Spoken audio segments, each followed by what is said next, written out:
Hello friends, Jef V here from Squadron. Today I would like to introduce a special guest that is sitting next to me. It's Tom Fox. Tom is the head of our customer service department, and if you ever place an order, you probably know him by voice. Tom is also an avid modeler and a very good modeler. So welcome, Tom. Glad to have you here. Thank you, Jeff. Can you please tell us a little bit about yourself and how did you get into modeling and what are your preferences? So... Absolutely. Thank you, Jeff. I started building models at age 16. My very first job was working at a local hobby and toy store here in the Dallas area. I've always been involved in customer service, so I was one of the customer service people. I developed a friendship, a loyal friendship with the customers who would come in and would discuss modeling, especially on Saturdays when I had a little bit of time to talk with the customers during the weekend. From that point on, I started to gain an interest and thought I could try this on, and people would bring in their models. We formed somewhat of a little bit of a club at the hobby shop, and so it took off from there. Realized early on that I had the ability to build in detail a little bit more above and beyond what other modelers were doing at the time, and this was back during the 70s, early 80s, where photo etch material was starting to become prevalent. From that point on, it kept piquing my interest as new products would roll out in the marketplace. I would certainly be privy to those items, having been an employee of a hobby and toy store, and developed a friendship. And still, I keep in touch with the friends who remain building models to this day. What is actually your preference? Are you an armor builder or an airplane builder, or airplane are you builder. all around? Yep. I tinkered around with ships for a little bit, the rigging, the sailing vessels, but mainly in aircraft, 48 scale, some 32nd scale, but mainly quarter scale.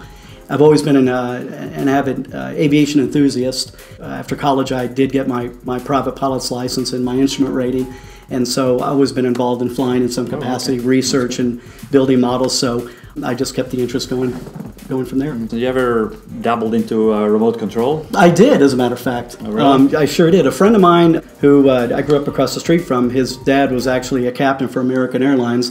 He had a tremendous collection of RC planes. I would go over to his house and tinker around with his father's RC planes, and we actually did U-control. That's how old I am. So back in the 70s, early 70s, and got into U-control a little bit, and then stepped up to the RC planes. Okay. Wasn't very good at flying the RC planes, though. Oh, really? The real plane, not bad. Problem. Okay. No problem. So as I mentioned before, guys, Tom is the head of our customer service department. Tom, tell us a little bit about your day, the calls you get. I know that us modelers, myself included, are a little peculiar sometimes, and we have all our little wishes and our little picadillos. Mm-hmm. So just tell us a little bit about how you start your day, and if you get a couple customers that are a little, how do you handle those? Right. Well, there's always a case where the modeler on the other end will naturally want to talk about his hobby and a certain build that they happen to be working on. Well, we're all very passionate. And we're very passionate about what we do, for sure, Jeff. And I give them, try to give them helpful tips when they do ask. But at the same time, I would love to carry on because of the passion. But the main thing is to take care of the customer, any needs that they may have, orders that he or she would like to place, and any issues that may arise, and make those corrections along the way throughout the day. So it's a fun pace working here. It feels like a natural fit for me to be here because of me being a model builder and also a customer of Squadron since the late 70s.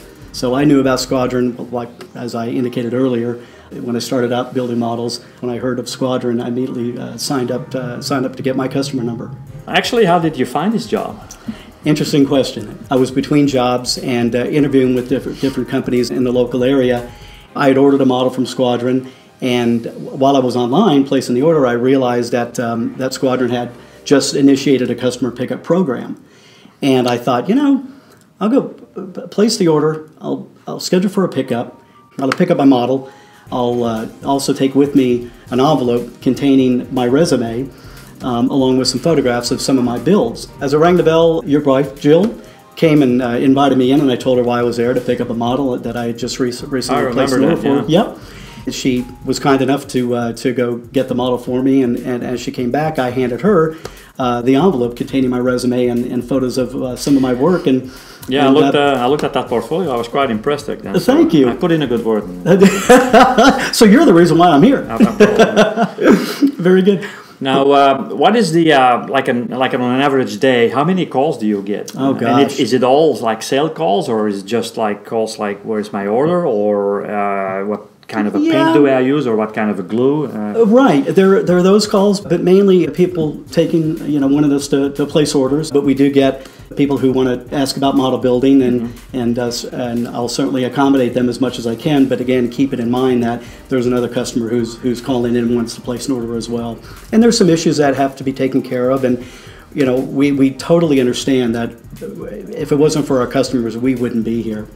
So we want to accommodate them as much as possible in a very efficient manner in every way. So going back to your first question about the number of calls per day, when the catalog drops at the beginning of each month, there are quite a few calls that are coming in. Now you have a team of like 3 or 4 people. Yep. So total of 4, which includes me. Exactly. But I would say upon the catalog dropping, there is an order of anywhere between 175 to 200 calls a day that we take care of. But on average, there's probably 100 calls a day. Oh, that's quite a lot to spend time on the phone. Exactly. But it's fun. Our customer service department is a team. We all work very, very well together, as we all do, as the entire staff comes together as a team. But it's a very fun atmosphere to work within. Yeah, I believe so too. I think we're one big family here, yes. And we try to keep it that way. So exactly. People on our staff that speak some languages. So if people given the fact, right, Jeff, given the fact that we are an international company, we have members on our staff who speak many different languages. So for the most part, we can accommodate those customers with whatever their needs are, and placing an order or having any kind of a question. Besides answering phone calls all day, you're also reachable through email. Absolutely. So if people have or models have a question about their order, they can contact you elaborate a little bit about that? Certainly.